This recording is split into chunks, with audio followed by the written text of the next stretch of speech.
for it. All of it was all together. Really? Yeah. Huh. Almost as if it was a conspiracy.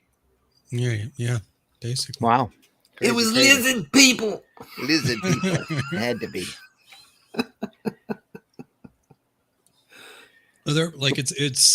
It could be a conspiracy, but it looks conclusive, or it could be like, completely, people are people, things happen, but might be coincidence, but it's most likely a conspiracy. It's Canada. Anything can happen. Yeah. Anything can happen in Canada. Anything. Oh, Canada. What are you talking about, ooh? Eh? Not quite as bizarre as the Upper Peninsula of Michigan. I've got an entire book on slang and lingo for the Uper slang. That's far from the only thing that's weird about Michigan. Oh well. I love my state. You going for a slip there, eh, bud? Exactly. Cross that bridge and get yourself some pasties. That's what it is. Pasties. Meat pasties. Yeah, right. Okay, so the same as they mean here. Right. Okay. Yeah. Just checking on the transatlantic differences. Meat pies are a thing up there once you cross the bridge. Meat pie. So I guess they're easy to store and freeze, I guess, and thaw. Go on in. Skip's in the house. Skip, thanks for joining us. Oi, he says. Oi. It's Oi, A. Skip. Hey. It's oi in the UK. It's A in Canada. Yeah. It's about as far as their reading goes. Anyway, sorry. That good old Trudeau. We're sending firemen over there though to help you guys deal with the fire. It's all good. We're sending troops. Biden got enough complaints from people in New York, and they went, well, we'll send some firemen over there to teach them how to put it out. Yeah. We used to have a shirt. We used to have a site here, a great site called T-Shirt Hell. And they had a shirt that said Canada, America's hat.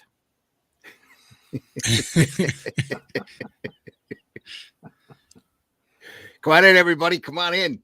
It's time for Comics by Night. It's early in the morning where I am. It's mid-morning where Russ is. It's probably a hazy morning where Whiskey is. So it's all good. Yeah, the crackling in the background. Yep. Yeah. Exactly. Here's the opening. We'll get going. It's Watchmen time, folks. Watchmen 6 today. Somebody's coming to get you. Yep. Here we are. I've cloaked the house. You've cloaked the house? Yes. Hey, Glenn's in the house. Brian Germain's in the green room. We'll bring him in. Brian, how you doing? Glenn's in the house. Good. Brian, you sound like you're in a fishbowl this morning. Oh, it's probably set up on my webcam. Hold on one second. You might want to switch that camera around while just don't go putting your tinfoil hat on and talking about lizard people. Anyway, if Glenn's full of the dreaded lurgy, he's probably in a green room as well. Yeah, probably. Yes. Test it again. What? Yeah, much better. Check 1, 2. Yep, you're good. Here's the opening.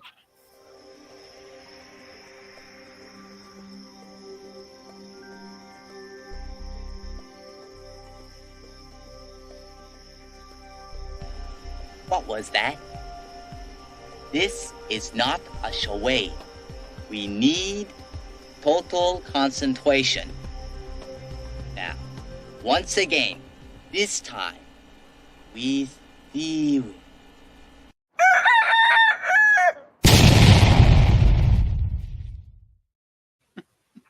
Good morning. Good morning.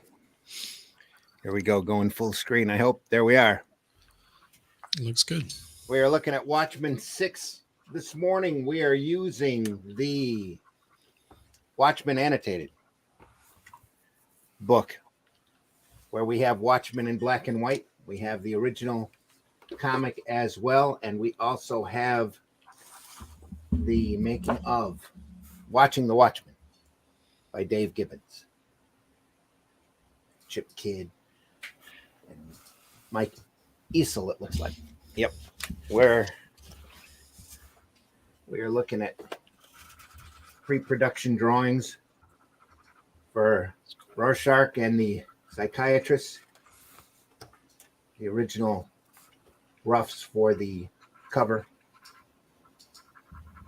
Obviously, they were looking at starting in a different direction there. Little scratches on the prison wall. Rorschach's been arrested, so now he's being examined. It's an pretty much all Rorschach issue. So, and there is from 1986, I believe, 1987, January 1987. Somewhat 40 years ago. Jesus. I'm not your Close old. to- You're old. 35 years ago, almost. And back then, this issue caused quite a stir for its mature content. So, because Rorschach's origin's a little rough. Just a bit. Just a bit. Especially coming out because that was actually, it came out through DC, Yeah. and it wasn't like through a Vertigo line or, like a side, I'm saying like a more adult oriented line. It was straight DC. Yeah. I think this was before Vertigo. If I I'm think not so, yeah. mistaken. Just slightly, I think. Sandman might have been coming out at this time. Though I'm not exactly sure. If you notice here on the cover, there's a lot of cross-hatching for the lightened areas. Here, just beautifully done. It's a lot more than just blobs, which is kind of what it looks like on the actual cover. So.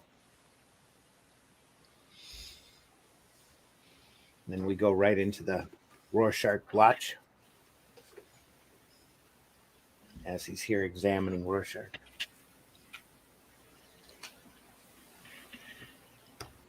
They ask him what he sees, and he thinks of this dog with his skull split open. He says, a pretty butterfly. To the psychologist, psychiatrist, whatever, the evaluator. Again, a lot of this is in the movie.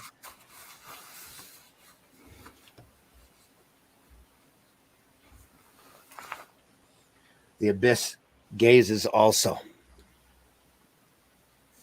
Very Nietzschean. The psychiatrist there reminds me of somebody, almost like a fat Vincent Price. There's a couple of actors in Hollywood that could have portrayed that character. So yeah. Doctor, I feel like a dog. Well, the first thing you should do is get off that couch. Exactly. Get your paws off the couch.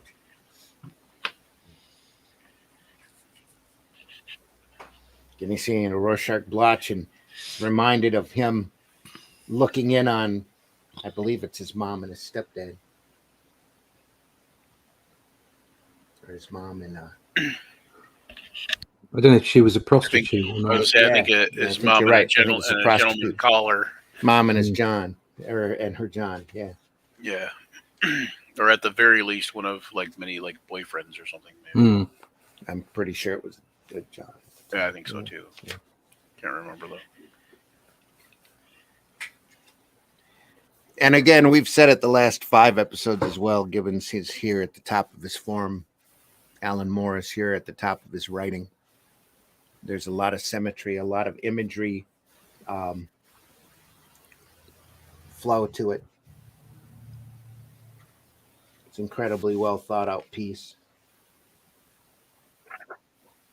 A lot going on. I do like the 6.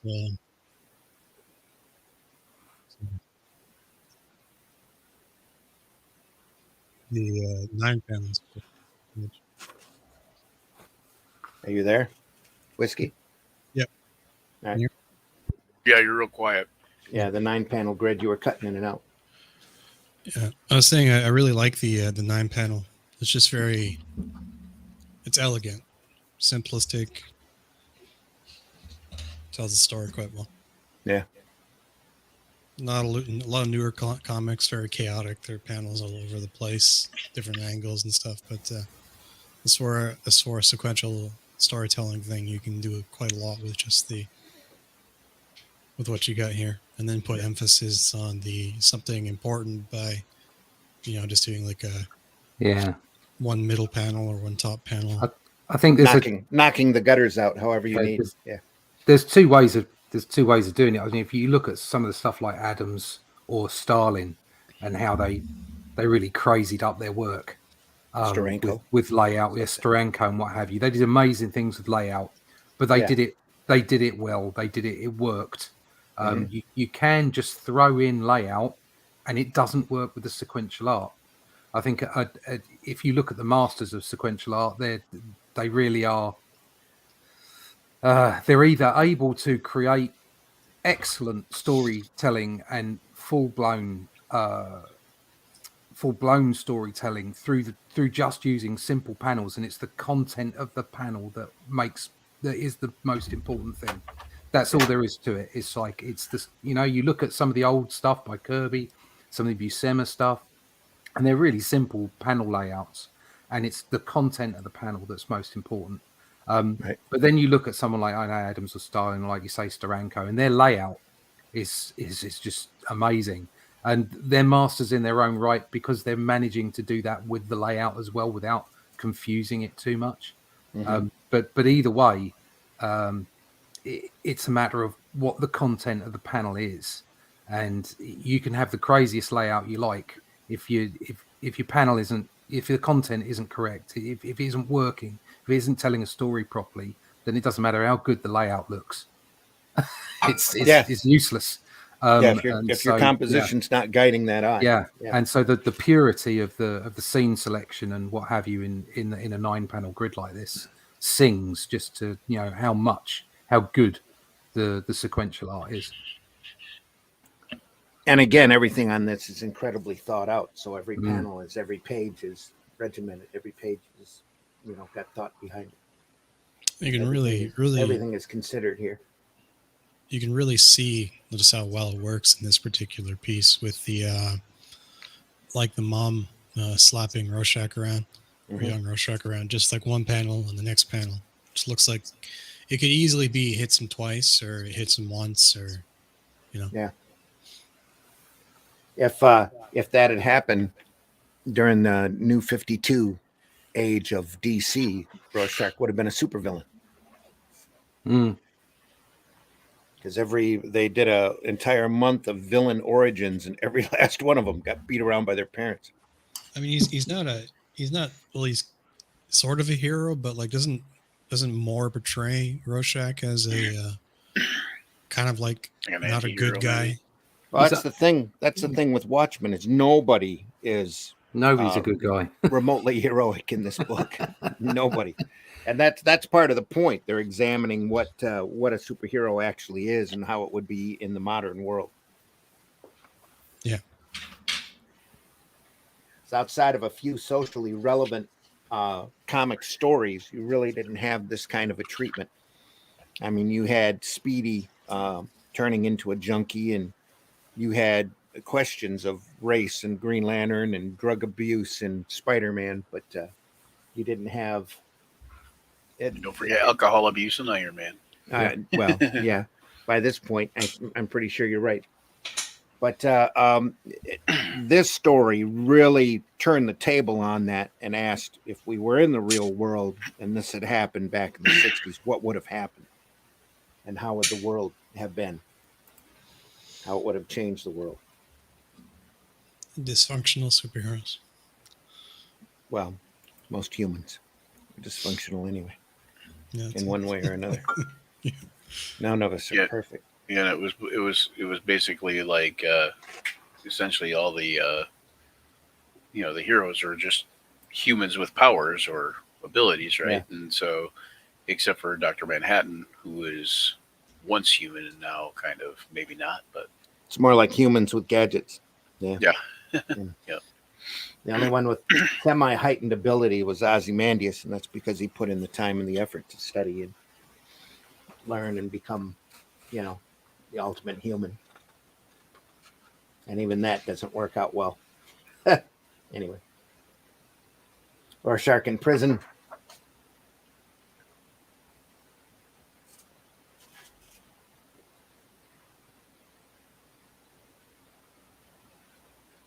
Talking to you, Runt.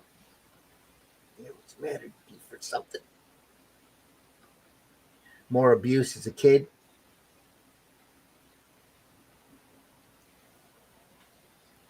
Drives him crazy, drives him to extremes.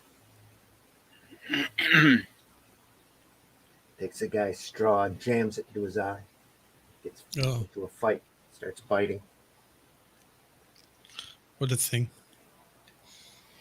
We have these wonderful transitions in from scene to scene where it switches from adult to child and child back to adult.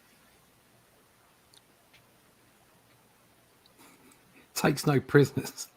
No. I'm just flashing back to the various times that I got into fights when I was a kid. I never stabbed anybody in the eye with a straw. Yeah. That's definitely graphic. There's only one reason to stab someone in the eye with a straw, and that's to suck out the eye juice. Like a juice box.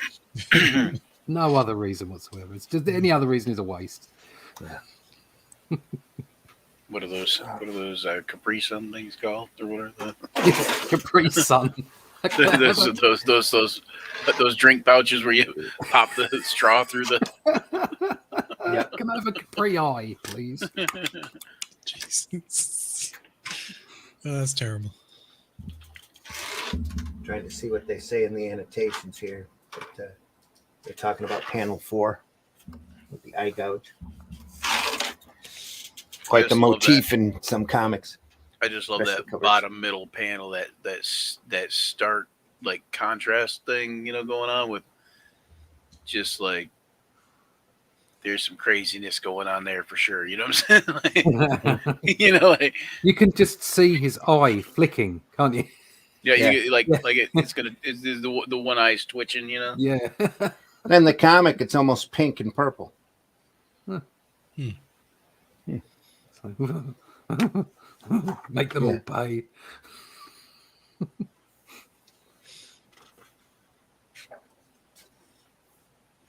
You're not stuck in here with me. I'm not stuck in here with you. You're stuck in here with me. What a line. What a line. I think that's in this, isn't it? I'm not actually sure, but that would be I was looking for almost sad if it wasn't. But it. Couldn't quite find it. I thought it was here in this. I thought it was in this issue. If it isn't, then you have to give props to the change in script because it's a cracking line. Yeah. I'm pretty sure it's here in the book. And again, how he's trying to pull the wool over the psychiatrist's eyes because he doesn't like him. Screw you in your tests. You keep calling me Walter. I don't like you. You don't like me. All right. Why is that exactly? Fat, wealthy, think you understand pain. I'll tell you something, doctor. I'll tell you about Rorschach. Rorschach. It's great shading here. yeah, just that stark shading, like really And does again, something to you. Here, the choice to jump into silhouette really evokes kind of a elicits like an emotion out of you that stark shading like that. Get that in the coloring here. It's stark yellow walls of the exam room. I like the colors too, but it almost feels like the colors take for those particular panels. It almost feels like the colors take away from something. Oh, we've been saying that off and on with this book in general. That's one of the great things about seeing it in black and white. Yeah, that's also why, like, in the color version of the Watchmen, he actually did a very keep it simple kind of coloring. Well, and he was still restricted by the old style of coloring too at this point. Yeah, but I mean, It's only even 1987. tried to Yeah. do stuff then. They even tried to do stuff then that maybe they, Shouldn't have. to yeah that or to try to like beef things up a little bit, but Well, like he doesn't take. He's got a specific palette for every scene that he runs through, but they don't Yeah. take that chance of using a graduated tone at this point, or right, yeah, and uses I just think that works very out. primary colors. Yeah, I think that works out actually better for Yeah, the book. yeah, I think so too.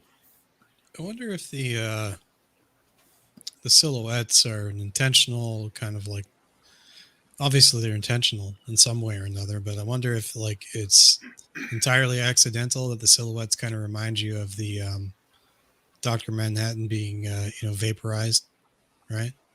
Or if it's like an intentional play that almost every doorway there's like a really heavy silhouette use. Oh no, the heavy silhouettes are intentional because they're in Yeah. other places in the book. I would say all the visuals in here are Yeah. intentional. I mean, almost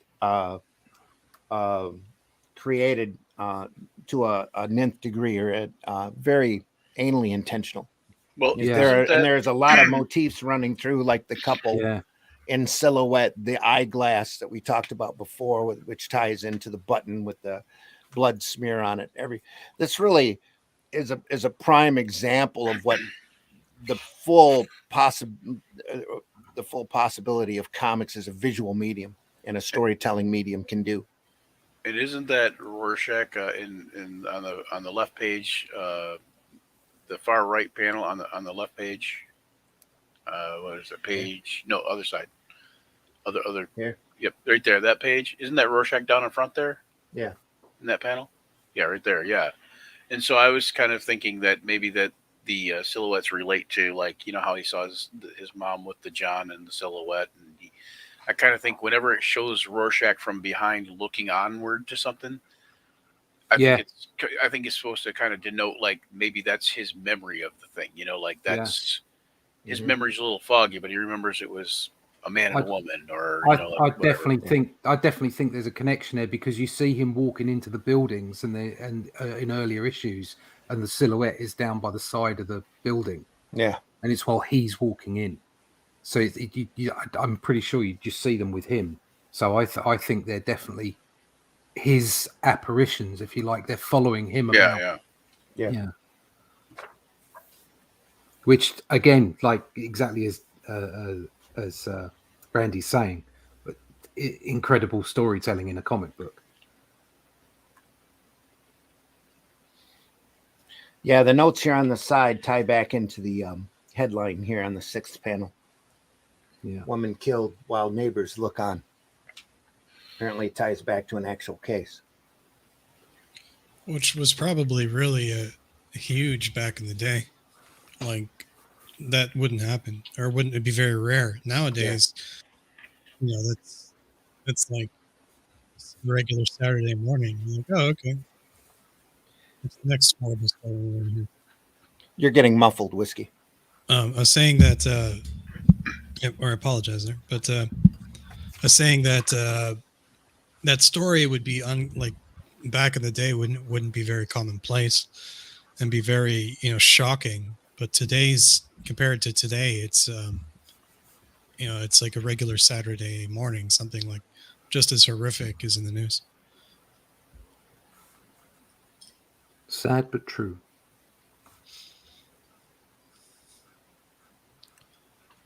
I was trying to think of like where I had heard that name Kovacs before, because it just seems like there was something historical, or something that they like somebody for some reason they gave Rorschach that name, but I can't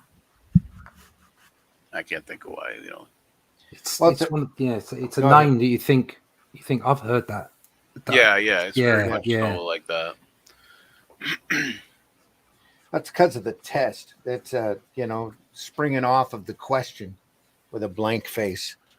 Yeah, it's a kind of an ingenious stroke on Moore's part to have Rorschach's face change with different Rorschach blotches on it, depending upon his mood.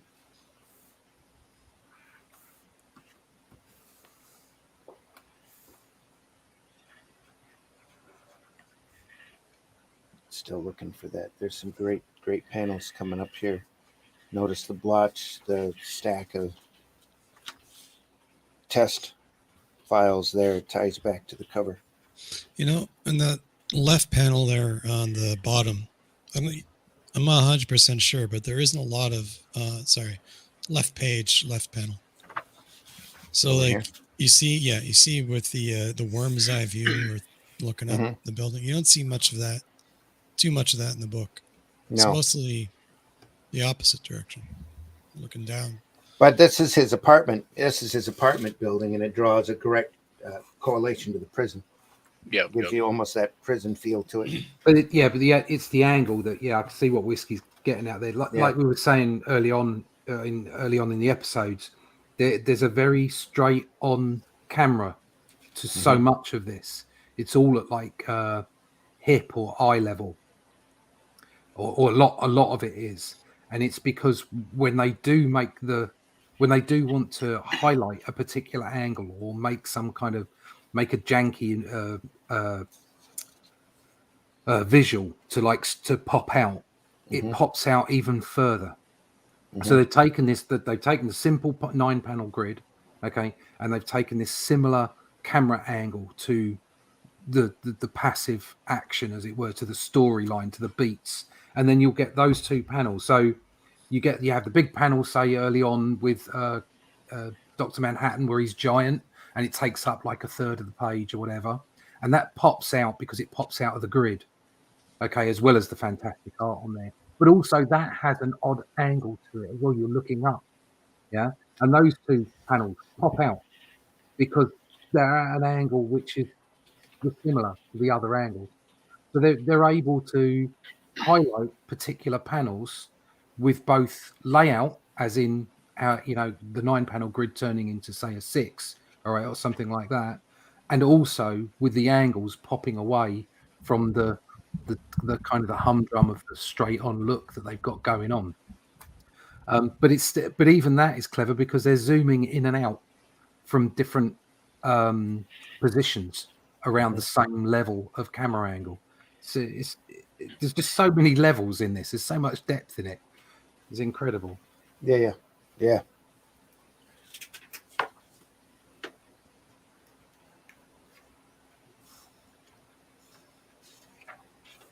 I can almost imagine Gibbons and Moore sitting down and sort of discussing. I mean, they may never have done it. It may just have happened like this.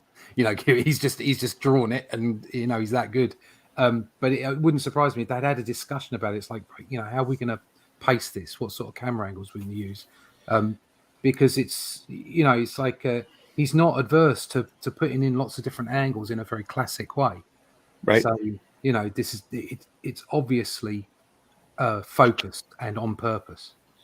From the way I understand it, he would mail him a notebook in the post, Right. that had full descriptions of every panel and every grid breakdown in it. Dave's here. Hello, Dave from Genuine Comics. Hey, Dave. Hey, Skip. Don't mean to be ignoring the post, but the chat, but we're covering comics. But this is So we're covering WATCHMEN. far more interesting. Every blotch is thought out. Every mark is done. There's a set of roughs. Did we share this on Facebook, by the way, Randy? Yes, we did. Okay. Just what's here? Get rid of that. Just wanted to double check. Yep. Just We no were up. one's awake in the States to watch it. We're up and live on Facebook. There's a lot of folks getting up this early in the morning just to go over this with us, which we deeply appreciate. Glenn's in the house, is still not feeling enough to come on. You don't need me coughing and sputtering on the show. Well, you can turn your mic off. But listening, that's what the mute button's for. Yeah. Yep. Glenn's throwing up now as we speak. Nice. There we go. Gotta have a hobby. Skip, nowadays she's a sex worker and her son would be shamed for not accepting it and being proud. Yeah. OnlyFans, The planets also, the panels also read perfectly down in threes. Yeah. Dave in the house here. Hello, everyone. Thanks for watching us, Dave. Hey, Dave. Seeing these breakdowns is awesome.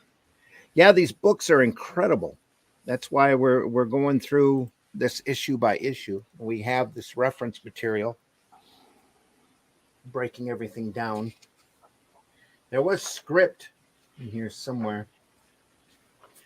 Talking about color steps here. That goes on to other issues. Let's go back here. I think Gibbons prints a little bit of the script that he got from Moore, showing how detailed it was. I just love those thumbnail pages, man. That's way, way deeper detail than I go in with my thumbnails. Well, yeah, and here all of it, you see all the major blacks are spotted. He knows everything that's going on in each panel before he sits and does the finals. It's great. Mhm. So Yeah, that's some dedication right there. There are no happy accidents on this book. It's Right? all been meticulously planned out right down to the minute detail. I remember reading an interview where he says that Moore sent him a script telling him exactly what books were on a bookshelf, or what little incidentals were sitting around in each panel. Hey, Randy, you often talk about, or I've heard you talk about every beat is or everything's a Every panel is a beat. Yeah. Yeah. Could you elaborate on that? Well, that's from Comics and Sequential Art by Will Eisner, who used to do spirit stories, 7-page spirit story for the newspapers once every week. And he pointed out that you're really working on timing. It's like a metronome where every panel is an individual beat in time. And you always want each panel to either further the plot or add to the entertainment value. Nothing should be unnecessary when you're telling a story. In sequential art, everything should mean something. Everything should be taking you somewhere. Who it was, but it was one of the artists I was, from the Bronze Age. I'm pretty sure it was a Bronze Age artist that said, like, it's like watching a movie with a strobe light on. Almost, yeah. I can see that. A slow strobe. So Yeah. you don't necessarily see the bits in between, and that's the point. And that's why it's the best storytelling platform. Well, it's ever. kind of like listening to a radio drama where you're literally seeing it play out in your head, even though you're not visually seeing it. Yeah, and you're hearing it. The great thing about this is that it's visual. So it's unlike a film. It's not passive in the same way. So a film is completely passive. You can't fill in the gaps per se, apart from maybe working out who done it at the end, that kind of thing. But you have to, everything has to be displayed. Whereas this is like, it's somewhere between a novel and a film, and it gives you the ability to imagine the little bits in between. And that's the movement, and it keeps your brain, it keeps the reader alive. It keeps the interaction going. It's just the best genre for storytelling, best platform for storytelling.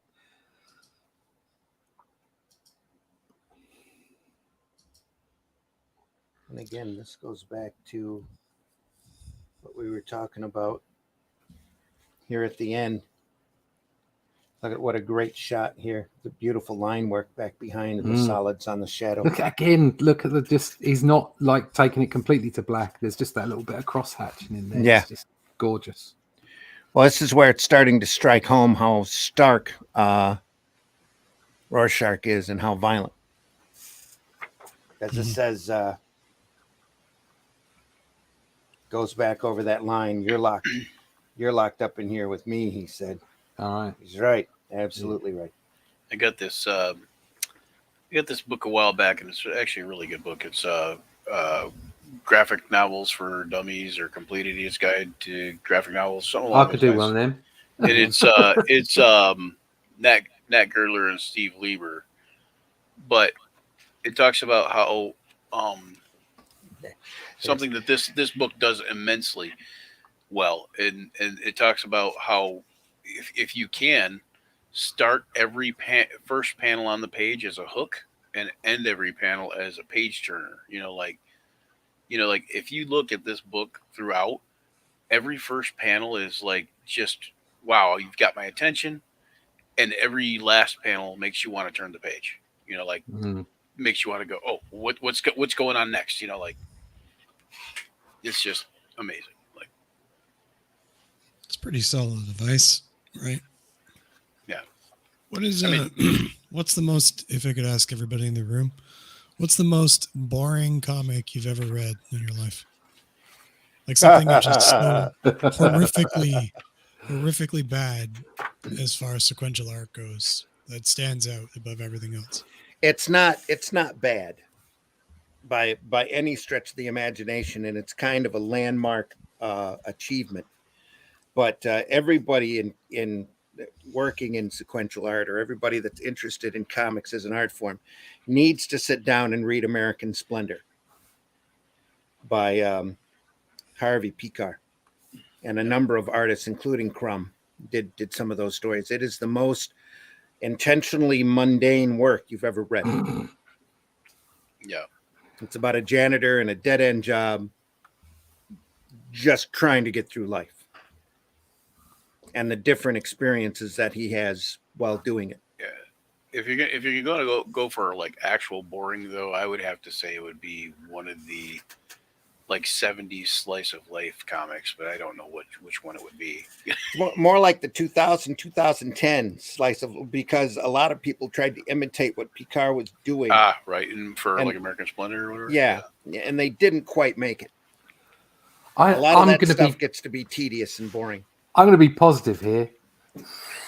I find it very difficult to remember bad comics. That too. Yes. I must have flicked through a lot of crap. Okay. And I can't remember a single one of them. Whereas I can remember the stuff that I love. Yep. So I think that there's something about that, I think, that says what you need to know. It's like, if it's crap, then it's completely forgettable. It gets shoved into the back of the mind and almost totally forgotten. Exactly. Yeah. It could be crap for all kinds of reasons. It could be the art. It could be the story. It could be all of it, But if comics, no matter what comics are doing, they must grab your attention. And of course, different people like different stuff. So, I can appreciate the artwork from the romance comics of the 70s and 80s. Yes. But it isn't something that I'd want to read. So, whereas other people might enjoy reading that and think they were the greatest comics ever. People say that people love Archie comics. I'm not a fan. So it's so subjective. It really is. But I would say, to be positive, I can't remember the crap ones, and I'm sure there's plenty on my shelves. There are a lot of very bad comics out there, and there's a lot of Archie that's, that property was probably done in the 50s. I mean, maybe even the 60s at the latest, and it just kept going. Still to this day. But within that, you have little sparks of just genius stuff. That the timing is right there. The Dan DiCarlo's artwork, though he was paid horribly by the page and treated like crap at the company at the time, because that's how the company worked. There's a charm. There's a high level of quality to the stuff that he did. Dan Parent also comes to mind for that. And I think Montana, was one of the first ones, the guy's last name was, that did the comic strip and really did the comic when it first started. And there are some ingeniously written stories that a lot of professionals cut their teeth coming in working at Archie. Neil Adams comes to mind. Did a couple of Archie stories where he had to stay within the confines of the house style and get that look down and that. And there are a couple of Archie stories that are just genius, just incredible stuff that I still remember to this day. That's just great. And it plays off of the limitations that the property had. Yeah. There's good and bad in all of this stuff. It's just that most of it is a lot of it is crap. I mean, the majority of it is just bad stuff. But it's that way with any with everything. Yeah, with everything. Yeah. It's not every day you get 12 issues that are, at an incredible high point. Not as good as this. No. No, you go back and look at Sandman. Sandman's a prime example of a property that had its ups and downs. And there are a couple stories there that are just unbelievably good. And a couple stories there that are unbelievably flat. Yeah. Really, it's subjective. It's like any art form. It's subjective. But yeah, if you get a chance, watch American Splendor, the movie. It's a good I've good never film actually about- seen the movie. I've seen some of the comics. But good film about comics in general and how Picard decided to create what he did and why he did it. And it was intentional. It was intentionally mundane. And there's a level of quality, good quality to it. I think when I was about 13 years old, my father bought me a, I guess like a Superman omnibus, just like a crap ton of Superman comic books all Yes. crammed into this It's a crap ton gigantic of, issue. yeah, It was like- massive, DC Essentials, maybe. like 100 pages or a Wait, huge book like the like a Showcase tome. presents. yeah, Yeah. a huge That's collection. Probably a Showcase presents then, yeah. Yeah, Showcase or Essentials or whatever. Had like 25 issues in black and white printed on newsprint, square bound. And yeah, it was like a textbook almost. Like it was Yeah. like you could beat somebody to death with it if you really wanted. Oh, that's what it had to be. Then yeah, go ahead. So yeah, and I only remember the good ones, right? Uh-huh. Yeah. Like that's basically it. Like I read the whole thing back to cover multiple times because Mhm. I lived in a farm back in the day, and there's not much you do in a farm Mhm. except farm. So occasionally, yeah, and you only had so many TV shows on, so you reread something. So I read that.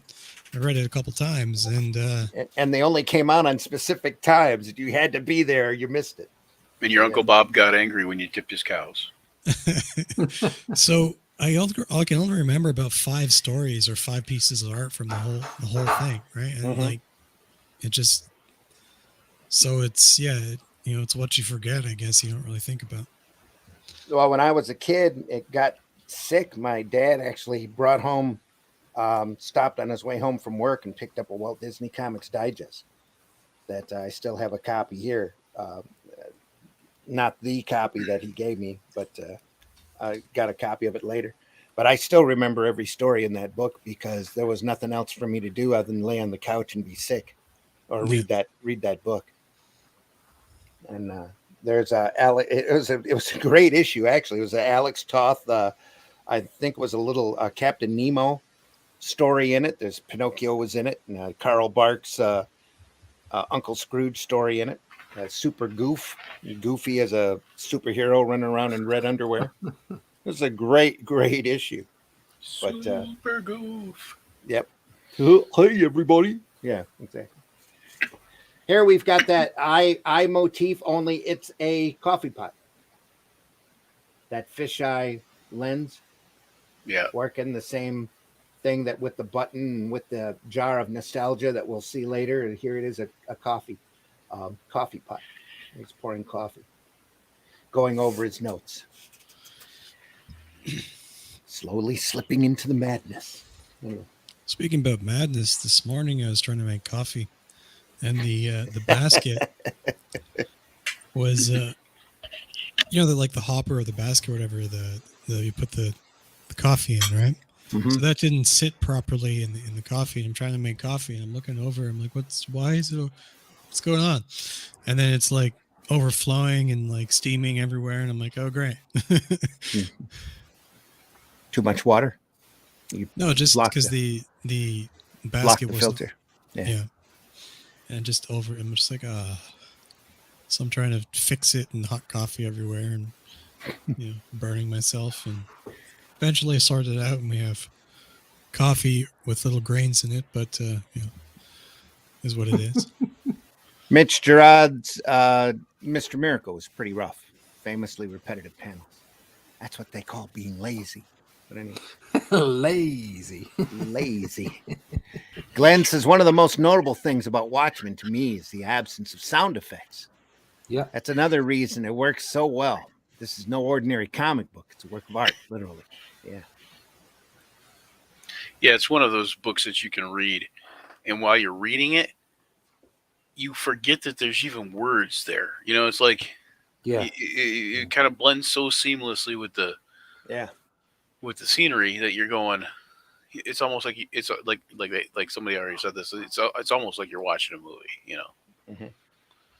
it's just That's like why it's very cinematic anyway. That's why the movie works the way that it does.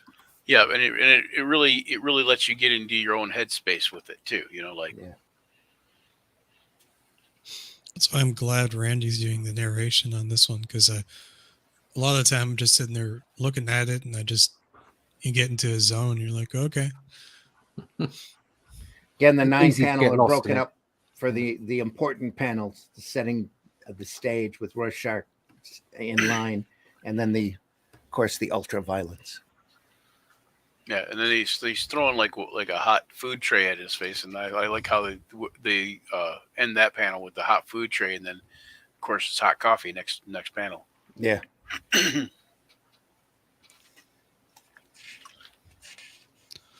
oh, the coffee misadventures.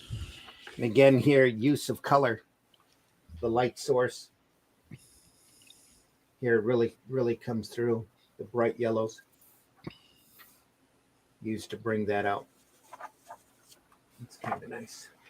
Yeah, it's really nicely done. You got the red dress press in the comments there saying hello. Hey, hello. Hey. Ah, sugar. Sugar, thanks for joining us early. He's usually here just in time for us to leave. Glad you're with us. Pop that up. Hail all, hail.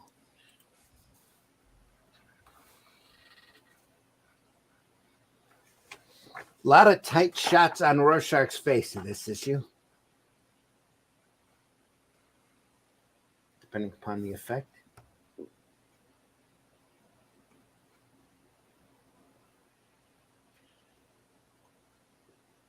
To get close in on his lines, it's almost like woodcut, isn't it? Yeah. And that inking. And again, your great use of shadows here.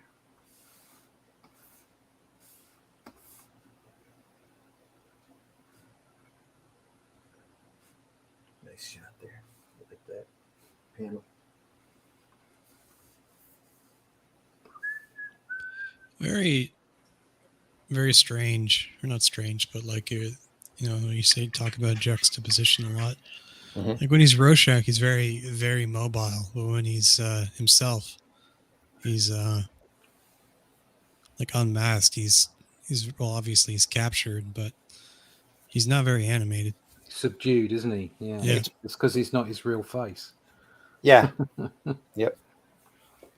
That comes well. That was earlier when they took his mask off. He insisted on having his face back. Yeah, and he's almost got the same expression in every panel. With So the half that's awake, got- not caring look. Yeah. He's only alive when he's got the mask on. Yep. So, I don't know who it was in. Someone was in some comments the other day and said, "Oh, I really, really like my favorite costume is the Rorschach costume, but whenever I look at his face, it always makes me think of my mum and dad having sex." Okay. That was 2 pages ago. Yeah. Randy, I wanted to apologize. By the way, I wanted to get you on the show to talk about The Fool. In a week or so ago, I seen you post that the campaign ended. I thought I had more time to get you on. Actually, it did end, but we opened it back up again because Luke said on Luke's suggestion that we keep that campaign up until the print file is complete. You Just can in case- still get the full. Yep, just in case somebody wanted to walk in on it and get it hot off the presses, which made Woohoo. sense to me. Plus, I'm having another book colored right now, and I don't want to start a campaign for that until it's all in house. And which a book that's very different from the Fool, and the work I'm working on now with Russ is very different from both of those. So it's been a lot of fun. But the main Fool story is done. I just have to do a couple of pinups or get a couple of pinups colored and get it coordinated together, and the print file will be done. So you'll only have a couple more weeks on GoFundMe, or not GoFundMe, on fundmycomic.com, sorry, to get in on that campaign on the ground floor. So please go over there and check it out. And Sugar, if you want me on, I'll be more than happy to come on and talk about it. Love to talk about that book. I really didn't promote it enough. I didn't give it enough time to in marketing to really push it. I wish I had, because it's a great story. It's a great book. And the ones coming up are great also for completely different reasons. So thanks for asking, or thanks for telling me that. This panel comes back repeatedly, and just I think it gets darker and darker every time where they're being examined. He's slowly slipping into Rorschach's madness, and Rorschach's getting more and more truthful with him. And he asks him what the blotch is, and he tells him what he sees this time: a dog with a skull split open. It's a dog with his head split in half, and he goes, "I see." And what'd you think about the split? And what do you think the split the dog's head in half? He goes, "I did." What do you think split? Yeah, what do you think split the dog's head in half? I did. Yeah, it's not a good thing. I go hurting dogs. And a hard visual there. This was very impactful when it came out, when it was out on the stand. Yeah. Does it ever say why he hurts the dog? Oh yeah. Yeah, you find It's out in why. here. Yep. Yeah. They even allude to that in the movie too. So yeah. It's coming up.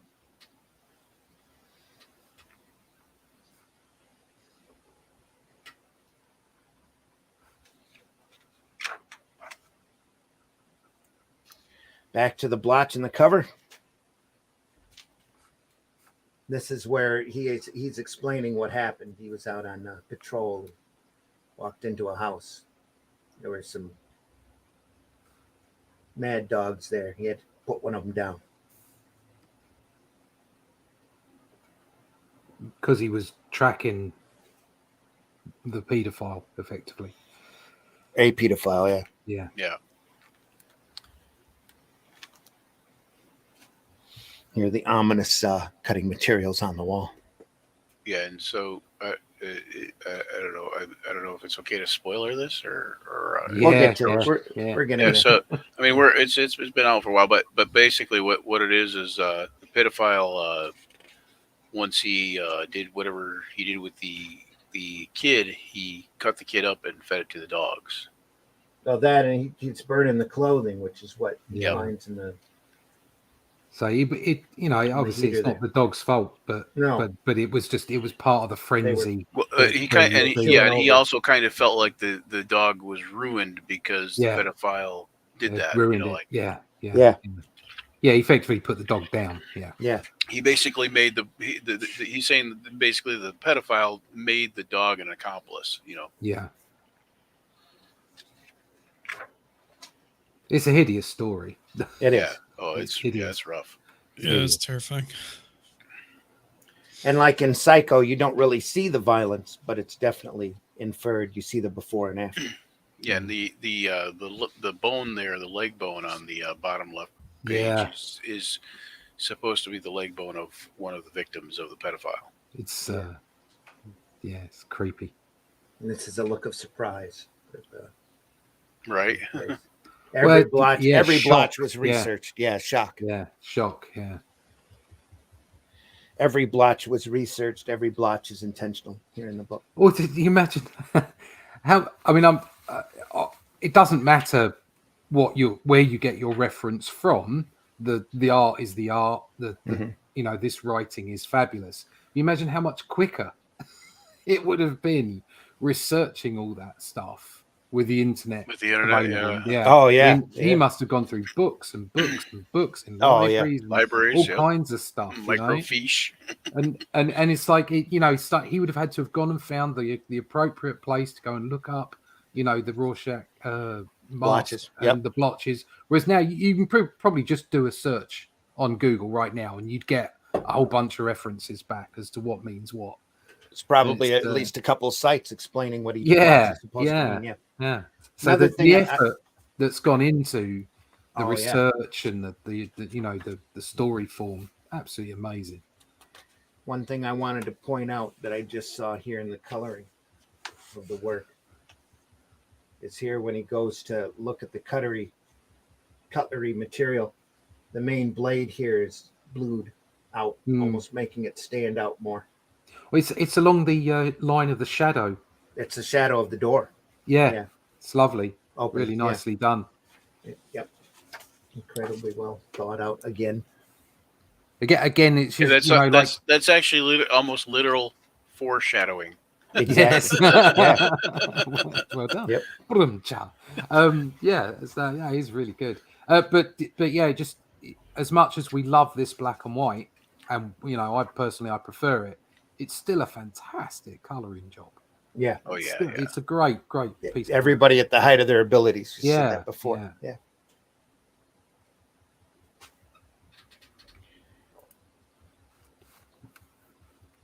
Yeah, and if you compare it to a lot of the other coloring jobs of the time, a lot of them Shows were constraint. using like gradients and stuff Mm. to, you know, mess with, you know,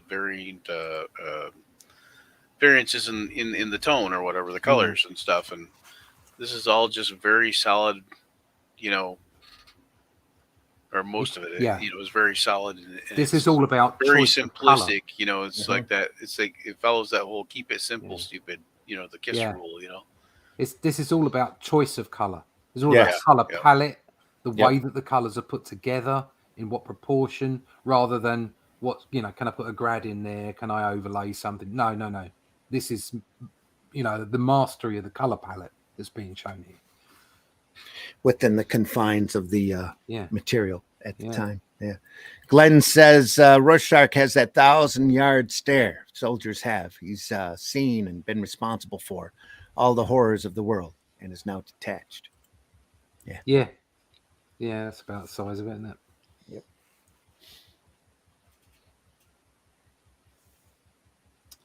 Great drawing there. Just a good drawing. It's a very grisly story, but it's, you know, it's very, very well put together. Well, it's intentionally grisly because of the character. Bringing the realism in, you know. Yeah. It also shows his, because this is from early on, and it's kind of it's the building of his moral compass. Yeah. So he's basically saying it doesn't matter how often you let people off or whatever. It's just you got to stop it.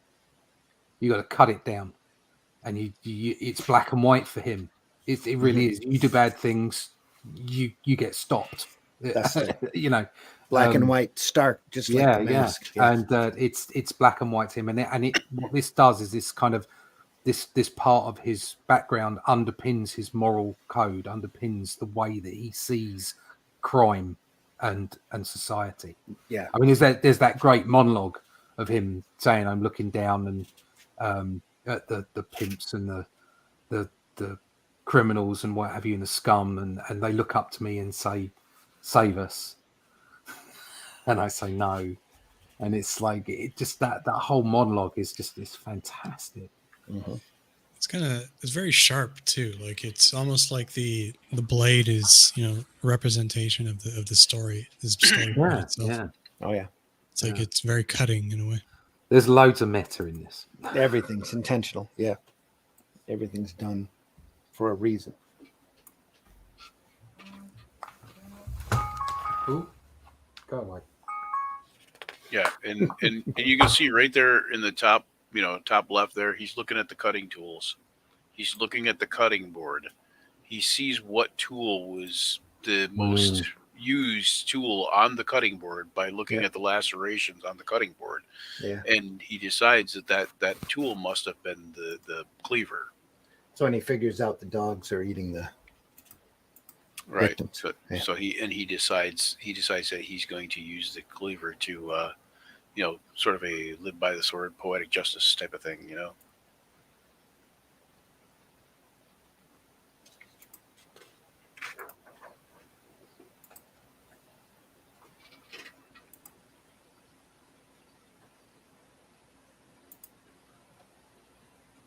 Yeah, the perp comes home, gets met with the dog.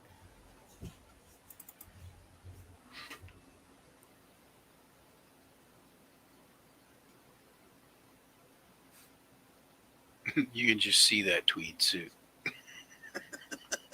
Yeah.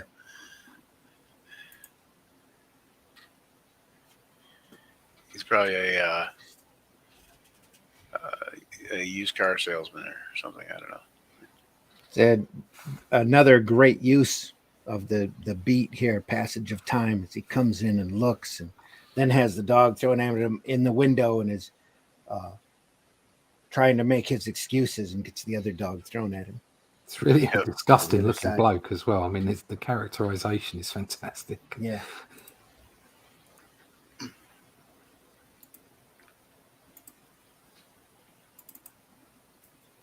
He's very unpleasant looking all over. All over. Yeah. The whole situation's unpleasant. And here in the coloring, lots of red. Oh yeah, yeah. The dogs are just solid red.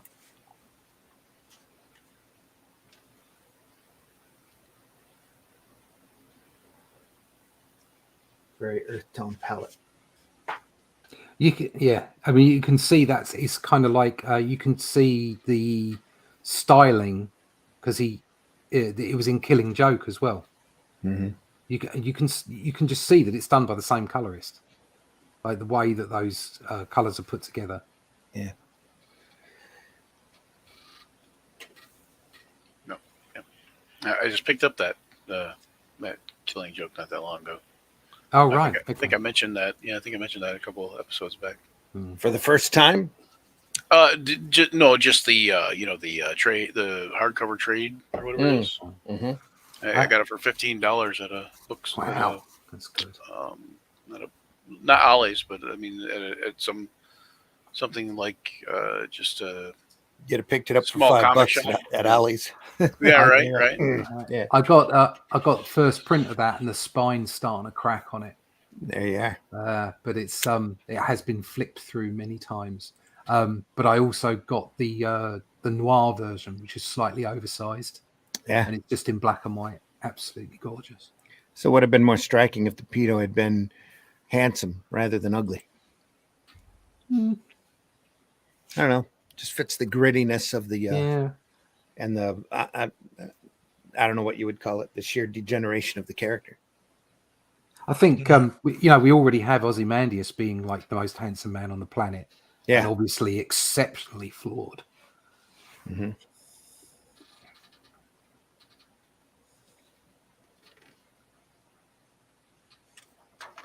Yeah, it's visually like he's a gross character. He's a gross Yeah. personality. You can, Just you can gross. Yeah. yeah, it's just gross. You can see it for like everywhere, like the stains on his wife beater, what you call it, to the tweed suit, to the Yeah.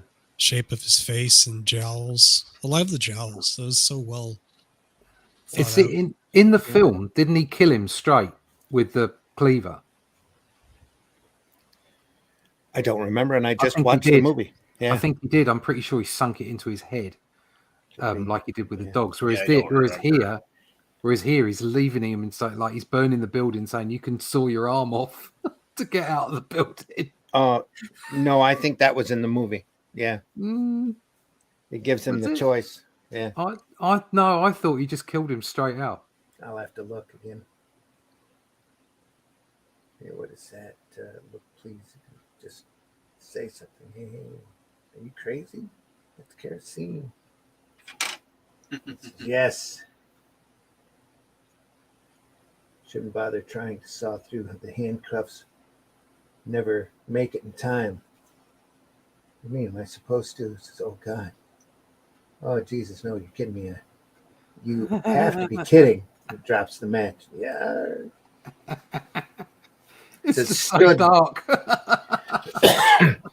Stood in street, watched it burn. Yeah. Imagine limbless, felt torsos inside, breasts blackening, bellies smoldering, bursting into flame one by one. Watched for an hour. Nobody got out. Got out. So harsh. It's great. You are the weakest weakest link. Goodbye. Yeah, and you almost feel like he's talking about himself too, yeah. where he says Nobody got where out. he says nobody Yeah. got out. You know, Mm. like nobody came out of that unscathed. You know, like Yeah. it Yeah, just didn't happen. You know, Not even the dogs. Yeah. Jesus. My hand here dropping the match. Just great. No dialogue needed.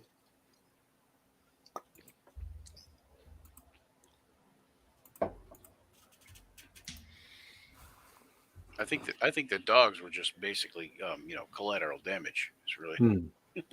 I did kill with a cleaver, yes. okay. Yep, in the Glenn movie, says, kill him. Yeah.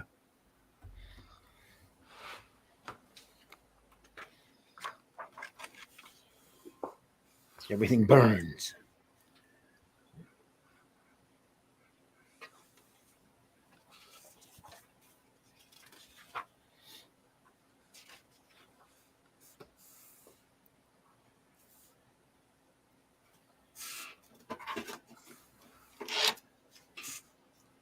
Says, stood in firelight, smeltering blood stain on chest, like map of violent new continent. Felt cleansed, felt dark planet turn under my feet, and knew what cats know that makes them scream like babies in night.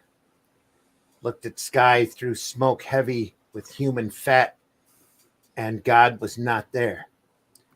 The cold, suffocating dark goes on forever, and we are alone.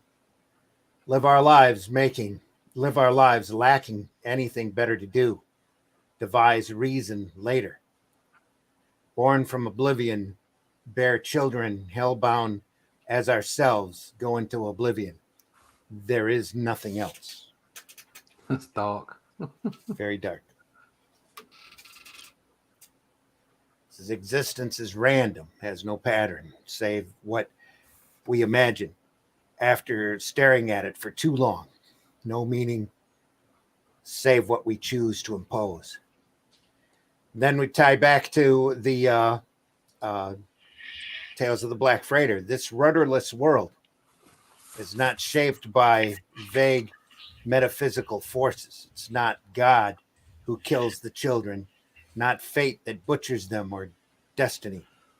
That feeds them to the dogs. It's us, only us.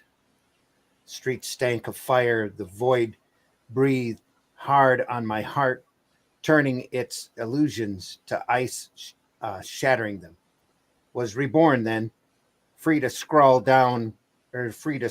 own design on this normally blank world. Was Rorschach. Does that answer your questions, Doctor? Then he's escorted out of the room. Great writing there.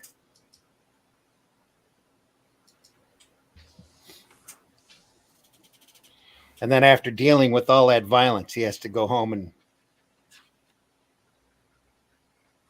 rationalize it and deal with reality.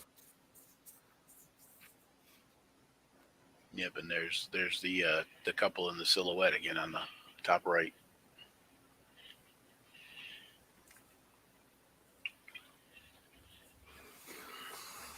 That's just amazing. So the Yeah, last three panels of both pages is like the despair that you see from the psychiatrist. Yeah, the whole And then- exchange is And then amazing. the way that, and in the last three panels of the second page, it's just like you've got this idiot that's come to dinner with him. Oh boy! So was she tied up and gagged and helpless? And it's like, oh, Randy, and like, no, she was she was 6. Her abductor killed her and butchered her and fed her to his German shepherds. And there's just like silence in the room because it's such a dark thing to say. And then they just carry on. The psychologist's wife gets up and leaves. She says, Yeah, Gloria, where are it's you like- going? It's just Isn't hideous. this like normal? Yeah. Yeah. Oh, what a dinner conversation to have. Yeesh. Yeah. I would imagine psychologists like that have some pretty morbid dinner conversations. Yeah, I mean, yeah. Does that make? I suppose that the question here is, he's detached because his life has been so harsh. Like Glenn was saying, Rorschach has got this 1,000-yard stare because he's just seen it all. Yeah. And he's but his the fact that that guy can feel the despair after he's interviewed Rorschach, and then he goes home and just blurts it out loud over a dinner table. It's like, well, doesn't that make him a little bit detached as well? The fact that he could even say it out loud, Yeah, at that moment in time, it's so clever. Rorschach gave us poor psychiatrist post-traumatic, stress disorder. Yeah, just from the interview, yeah. The shrink's got PTSD now, and Yeah.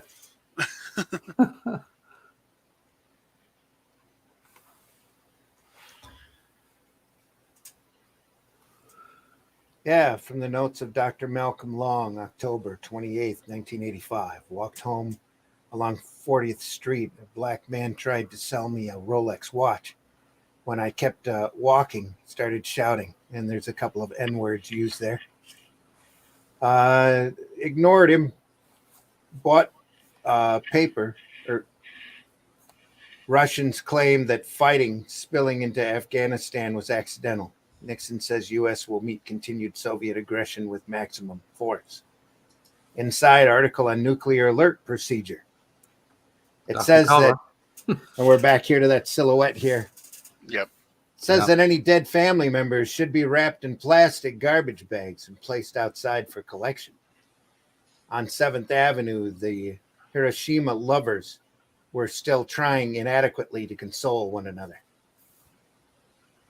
It says, home, Gloria reminded me that Randy and Diana were coming tonight, looked cross when I confessed I'd forgotten. We dressed for dinner in silence. Dinner didn't go very well. And we have that exchange. So his journal almost starts becoming like Rorschach's. He starts losing a lot of his, the sentences get shorter. He gets more to the point. Diana remembered that their babysitter had to be home early, and they left soon after dinner. Gloria went into the bedroom. I followed her. She walked out again into the hall. I sat on the bed. She came in wearing her coat, subjected me to a lot of crude sexual insults, went out the front door slammed. Why do we argue? Life's so fragile. A successful virus clinging to a speck of mud, suspended in endless nothing. He's becoming Rorschach. Next week, I could be putting her into a garbage sack, placing her outside for collection. I sat on the bed. I looked at the Rorschach blotch. I tried to pretend it looked like a spreading tree, shadows pooled beneath it, but it didn't. It looked like a dead cat I once found, a fat, gustering grubs writhing blindly, squirming over each other, frantically tunneling away from the light. But even that is avoiding the real horror. The horror is this. In the end, it is simply a picture of empty, meaningless blackness. We are alone. There is nothing else. And then the end quote for the issue from Nietzsche. Battle not the monsters, lest ye become a monster. Yep. And if you gaze into the abyss gazes also onto you. Yep. Whoa. Oh, that's kind of deep. Yeah. That's like Powerful dude. stuff, right? Powerful stuff. Wow. It's And I love how I love how that the second to the last panel for the Nietzsche quote there, or I guess you could call it the last panel, is just the abyss there. You know, like Yeah. Black. gazed away. You know, like like Well, he's gazing into the blotch. Is what it right, is. right, and Yeah. then and he just like gets sucked into the void Yeah. there. Dave had an easier day that day. A couple of black panels at the end. Oh, I can stop early today. Yeah, and actually, that's the end of the book, or that's the end of this issue. Yep, We yep. have a psychiatrist notes. I love that. That's one of the cool things like that they do with comics once in a while is they'll put like stuff like that. I used to love like in the GI Joe how they put the files on the back, the file card on the back of the blister packs, and they do it inside the comic book too. Like they do like a little dossier on them. Well, every issue here on Watchmen, they've had a text feature at the end that adds to the story, adds in a little bit more of the detail. And this is the psychologist's report on Rorschach. The little notes made confidential. The coffee stain on the left there. Yeah, The Charlton home was the orphanage, right? Charlton home. Yeah, that was the orphanage that he got sent to or whatever, right? Yeah, oddly enough, it was Charlton Comics that started this entire. Yeah. Because that was the whole thing, right? They were Charlton, the Charlton characters that Moore wanted to do originally, but then they kind of said, "Well, no, we can't really use those because we just bought them." You know? Yeah.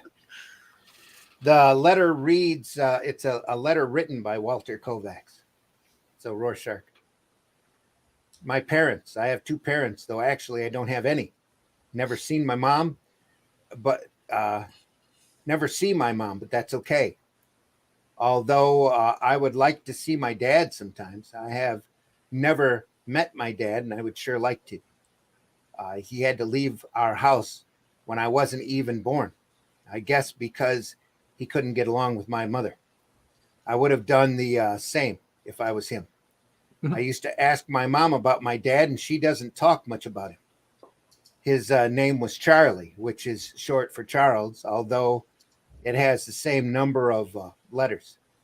She says she doesn't know his second name, although how can you live with somebody, and instead of somebody, it's got a T instead of a Y, if you don't know who they are? It's just stupid. My mom told me she threw dad out because he was always getting into political arguments with her because he liked President Truman and she didn't. I think perhaps my dad was some sort of aide to President Truman because he liked him so much. Most probably he was out of the country during the war when I was growing up on some sort of mission. I think he was the kind of guy who would fight for his country and what was right. Maybe he got killed fighting the Nazis and he's with God now, and that's how come he never managed to find me. I like President Truman the way Dad would have wanted me to. He dropped the atom bomb on Japan and saved millions of lives, because if he hadn't have, then there would have been a lot more war than there was, and more people would have been killed. I think it was a good thing to stop or to drop the atomic bomb on Japan. That's all I had to say about my parents. Then down in the bottom, of course, there's a book of matches. Yep, with one match left. There's one match left. Yep. Damn. The other matches were used for disintegrating dogs and pedophiles. Yeah. Or maybe that's the one match he used, right? Then he's got a drawing at the end that he drew of his dream. Kind of looks like that blotch. It's freaky. This is My Dream by W. Kovacs, age 13. Yeah, and of course it's the mom and the John. Yeah. Yeah, he said dreams up a whole backstory for his dad because, you know, he can't wrap his head around the fact that it was just a John. You know, any other At the end of that is a desk by from the desk of Walter Lang, 1022. It says Walter Joseph Kovacs promises to be a complex case, especially in light of the extreme nature of his vigilante activities. It may be possible to identify a new syndrome that will help us to understand those other people who have in the past shared Kovacs' mass vigilante activities. In any event, keep notes with an eye to possible future publication. First interview with Kovacs is Friday afternoon. Looking forward to it. That's from the desk of the psychiatrist, whatever.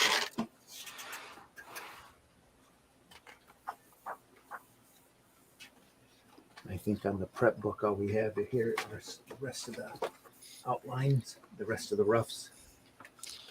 I like how the story just gets progressively worse and more terrifying and grisly as it goes on. Yeah. Yeah, I mean, particularly this issue. Yeah.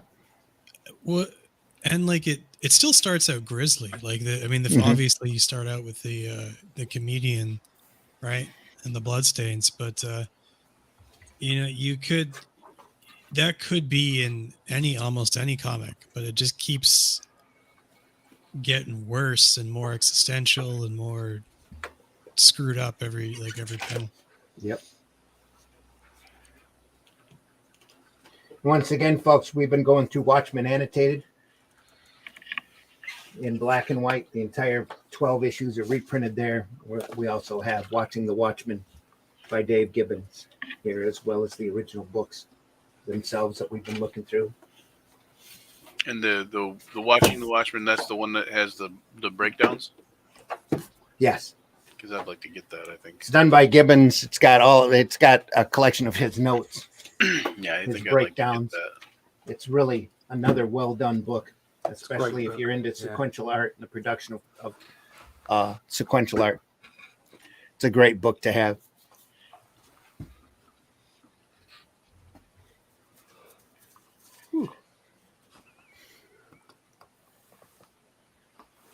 That pregnant pause brought to you by coffee. Num, num, num, num, num. Num num. Says Malcolm Long is pissed with the idiot guest. He gives him what he deserves, the truth. I've done the same. Not nice, but it works every time. I look forward to meeting you, Glenn, in the flesh over a nice dinner party where you give me both barrels. that. Folks, that was the 6th issue of Watchmen. You've been watching Comics by Night here early in the morning. We're glad that you were here with us. Deeply appreciate everybody watching and everybody that will watch as we go along. Our numbers always climb throughout the week. So you are enjoying our little look at the Watchmen. Make sure you tell your friends, especially those that are into doing what we do, and have them listen in as well. If there's other books that you want us to cover in the future, make sure you drop us a line, leave us a comment, and let us know what you'd like us to look at. We love this stuff, and we do this program because we love this stuff. So, and there's always something to learn from this art form, from these works. You know, you can even run into a crappy book like what we were talking about earlier, the most mundane of properties, and you can still pull something from it. You can still learn, if only what not to do. Yeah. Well, you were talking about Archie earlier, and like that's one of the few humor comics that I actually enjoyed reading. From time to time. One was because how they always had that Archie Digest by the grocery stand. Yeah. And it was just like other than like the Sunday Funnies in the paper, it was one of the few humor comics that I actually read somewhat steady, and would collect somewhat steady. And the thing is, I think that those little bits of genius in there are almost like they had to be there, like, because if they weren't there, then that after a while, like you said, it was. it would have been very stale if not. You know, it would have been very, you know. Well, a lot of that stuff is stale. And it had already been done, you know, 1,000 times by then. You know, A lot of that stuff became very stale. Yeah. Yep. But I just You had answered a to have those. Facebook message that said, "Why aren't there comics in grocery stores anymore? There needs to be comics in grocery stores." It's like Yes, there is. does. There are, yeah, but It's all Archie. I don't know what it's like over in the States, but over here it's mostly kids comics, and even then they're in bags, they're in poly bags with little toys and stuff, and people can't flick through them. It's not what it used to be. We're not even lucky enough to have that outside of course, Scholastic, David Bilkey, Dogman, and Cool the Cat question Comics is, you Club. know, when Archie's Digest was like in every grocery store and every, you know, checkout lane or whatever, you know, you were talking like maybe like $1.25 to $3 most, you know, and you know, is grandma that was going to pick up a copy of Archie comics, is that's what she read when she was little, you know, and she's going to pick that up for her kids or her grandkids. Is she going to turn around and spend $3.99 or $4.99 on a comic to Dude, $6.95, grandkids? $7.95. Yeah. Yeah. I mean, it's just not the same. You know, it's just not the same paradigm. You know, But I can almost promise you though that Archie Comics would have gone out of business a long time ago if they didn't have that outlet. right? Because I think that's their number one point of sale. Yeah. Is I remember catching those people in the checkout lines going, "Oh, well, here, there's the latest one."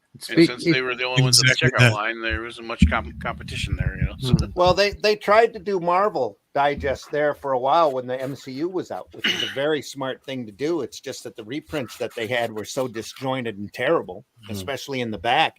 You had these great Kirby stories in the front. You know, they were over they were 100, 120 pages. They were nice, thick, nice products.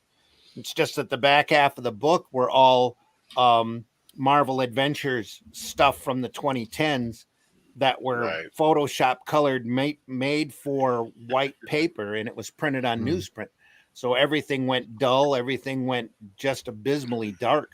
or bled into everything else and yeah, made it But muddy. the They problem should've- is the industry went lent heavily into collection rather than pulp reading. Well, they kind of push yeah. that. They push that market because that's your high end, high volume, high profit area. Yeah. You know, now you see the same stuff that were in those little digests. Tetchin or whoever is selling them in bound volumes, the first 10, 20 issues for $200. You know, of Spider-Man, Avengers. They just kicked a Fantastic Four one out, and they even have a higher volume in a slipcase that they're selling for like $400. And all of this stuff was meant to be disposable. Yeah. You know, I kind of wonder how Archie's sales would have gone if they'd have just printed the first 10 issues of the original Avengers in those digests instead of doing half old classic stories and the back half bad rehashes of, you know, more modernized stuff that weren't even colored for that format. Or just print them in black and white, like these. Or just print them in black and white. Yeah, exactly.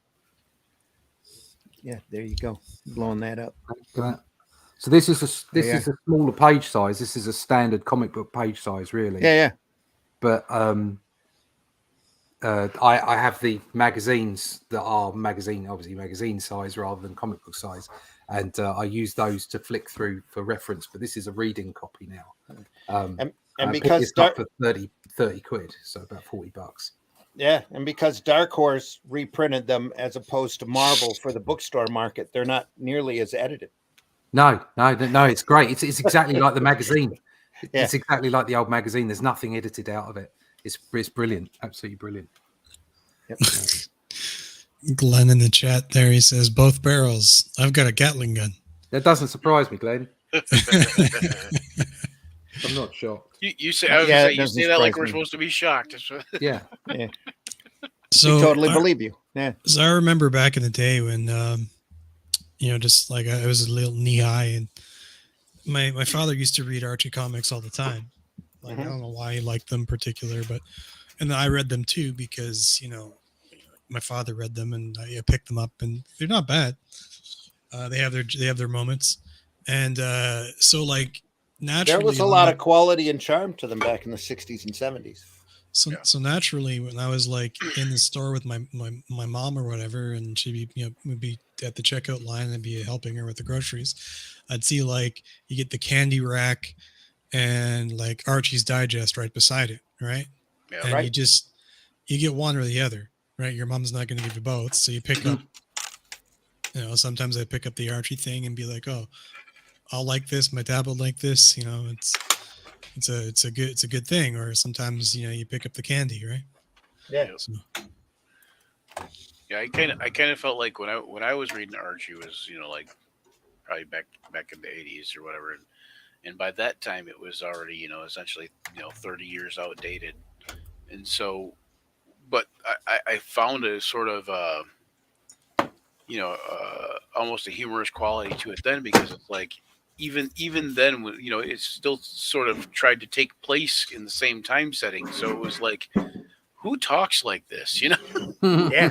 who does this, like who says this kind of stuff, like like your bad friend, the one that's the troublemaker, the one that's like really rough around the edges. His worst crime is he ate too many burgers or something, like like or whatever. It just Jughead did not really fit the bad boy vibe, He was more like the comic relief, so. I remember this one comic where he's I can't remember the girl's name, but the girl that likes Jughead, right? If anybody can Midge. remember who Midge, yeah, and she's like trying to attract him, and Jughead's ignoring her the whole time. Oh, I'm sorry, not Eventually- Midge. I think that was Ethel. Okay, Wasn't it Midge? I can't- Midge like Moose. okay, I can't remember it all, to be honest. Don't look, Ethel. Don't look, Ethel. So Too Something late. like- She somebody will already correct took a us in the picture. chat if I'm wrong. I'm sure. Ethel or I think it was Moose. whoever I it think may was. be. I think it was Moose. Was trying to attract Jughead, and Jughead is like ignoring her and just doing his own thing and just kind of walking down the street. And she's using different like perfumes to try to get his attention. Mhm. Eventually, she spills a chili dog on herself, and then of course that attracts Jughead, and Jughead's Right. like, "What is Yeah, that delightful?" exactly. Yeah. And that was Ethel. It was Ethel. Big Ethel Muggs. Is it Ethel Muggs? Yeah. Ethel Muggs. Yeah. Midge And I- was Moose's girlfriend, Moose's and girlfriend, later yes. on, when they were looking for quote realism unquote, they turned Midge into a battered girlfriend, and Moose into a beater. Yeah, Hmm. Yeah. great fun. Anyway, Nothing like taking away the lightheartedness. oh well, that's Archie in general anymore. They went through and took then all when of they- that and out then for when they had- realism. And then when they had no idea what to do, it became Riverdale zombies or what. Well, that was after they crossed over with Punisher and Kiss, and Yeah, any and new fad of the day anything was they an could Archie find. comic. There was even a couple of religious, Christian religious Archie comics there for a while. They did Turtles for a while, as well, didn't they? They did the Hero Turtles rather Well, than the that- Ninja Turtles. They kept themselves afloat quite a bit off Yeah. of Turtles and Sonic, so they created a whole Yeah. Sonic universe that, I guess they just took from people. They would create characters and they'd go, "Ha ha, we own it now." So. And do stuff with. My favorite Archie story. They're out digging in the back of the schoolyard, and they end up finding this rock. Finding the And- bodies. Well, that too. But that's another. They end up finding this rock with the word "king" on it, and they think there's a buried castle there with a big treasure. So all the characters go out and start digging in the back lot. Veronica, Archie, Betty, and Reggie are all back there digging, and they find other rocks with other stuff carved in it. Cryptic And they names. start or messages. they start coming up with names. Well, it's King Parno. King Parno had this, must be a big throne. There has to be a big castle down here somewhere. We're just going to keep digging. And then Jughead comes walking by after they found all of these rock pieces, and he's munching on a hamburger or whatever, just leisurely walking by, and he looks down at all of the pieces. And at the end of the story, while all of these people are digging, all you can see is dirt flying and shovels going all over the place. He sits there and rearranges the rocks and then goes and leaves, and it says no parking zone.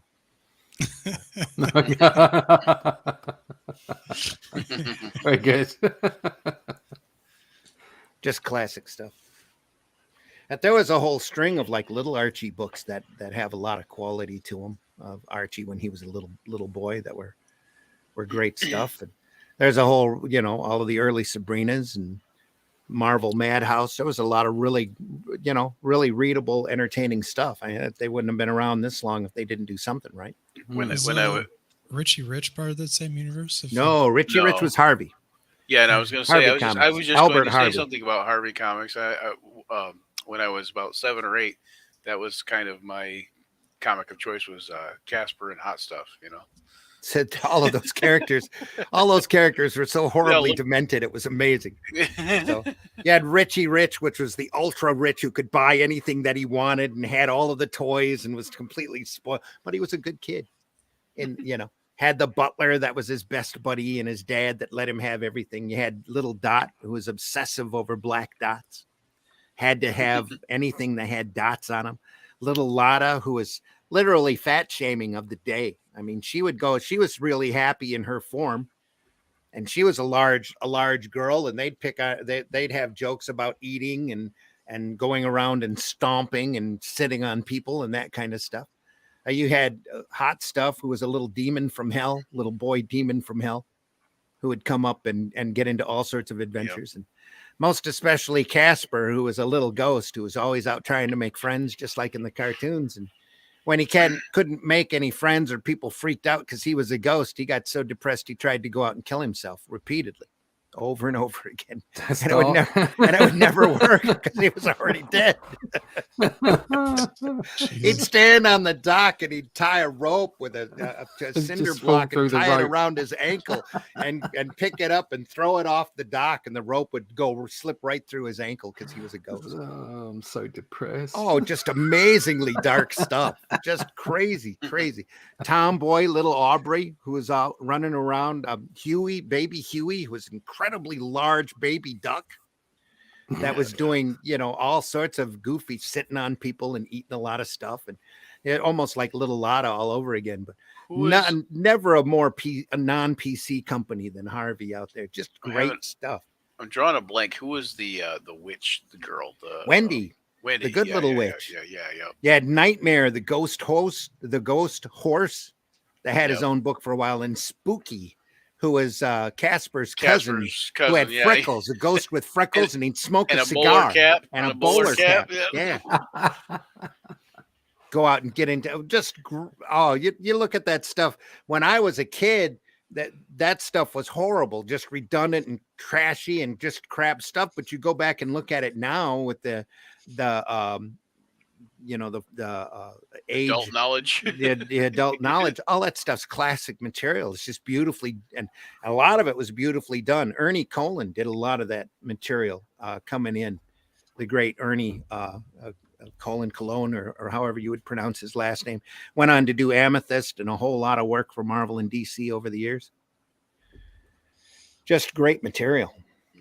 And again, there's a reason why all of them books ran into the 200-300s a piece. Stumbo, remember Stumbo in the back of Hot Stuff? He was a huge giant that had this little fantasy land of the cop, old style, almost Irish looking cop with the bowler English cop hat. The Bobby. Thing. Yeah. Yep. And you'd see him lazing around, leaning on a mountain, reading a book or whatever. Just great stuff. He had a couple of issues before my time. some if you haven't seen Hot Stuff, there's some great material out there. And Casper, a lot of the Casper's got a lot of imaginative stuff out there too. I would say most of that stuff that I was reading in the 80s was, reprinted. So it was before my time too, but it was all reprinted. So Dark Horse did a series of reprint books off of the early Harvey material that's got a lot of the suicide Casper stories in it. The Casper book does. And for some reason, that the first volume was all Casper, second volume was all Richie Rich, and they reprinted a story in there or something that they weren't supposed to, because that book is worth a lot of money. You get up on eBay, they're asking hundreds of dollars for the thing. I don't have a copy for it of it, so I can't tell you what's in it. But I've got a copy of the rest of the stuff, and it's all just cherry, fun, entertaining stuff. They have one that's devoted to the girls, little Aubrey, little Dot, and little Lotta. Yeah. It's just great. Little Lotta was the big girl. That's good. Little Lotta. A Good little lot. example. Good Little Lotta. example of that, like you know how like the Peanuts are, you know, like all of them have round heads and whatever. So Mhm. the Harvey stuff was good, like the Casper hot stuff, Lil Wendy, you know, all those were good examples of Richie Rich. Also, you know, having the same That was a house style. head Yeah. style and, Yep. and body style and Though the same you know, look just to a different skin, basically. they had a number of different artists working for them over the years, and they all had to conform to that. Just like with Archie, they all had to conform to that Yep. basic house style, that same look. Yep. Yeah. But they're just, you know, looking back on it now with the experience and all, what a company. Just insane. I mean, you couldn't do that today. There's no way. None of those characters would fly. Yeah, you wouldn't get away with any of that. Hot stuff, the only time you see them now are on tattoos that Yep. people get tattooed on their body, or you see it every once in a while in like drag racing or Yep. you know, kind of the rebel motif. There's a couple of great slot machines using hot stuff that they went out and licensed the character from, where he's like, he'll duck walk with using his trident across the screen when there's a big when there's a jackpot, or he'll poke around the corner and, hey, you know, guess who, that kind of thing, or goes zipping around the slot machine while it's running. Just some great stuff. Right. But that's the only time you see. And Casper's got his own slot machine as well. But that's, you know, it appeals to the old folk who remember those cartoons, you know, or read those comics way back when. The old folk. Know your market. I Us guess. old folk. Us old folk. Yeah. So I was curious because Russ looks like completely absorbed into his work there. He's What you working on there, Russ? Working on our book, drawing barbarians. Join Barbarians. Yeah, Are we allowed to see? Can we yeah, I check it can out? show some stuff. Hold on. I can throw a page up if you want. That's all right. I've got them, man. They're easy enough. Yeah. There you go.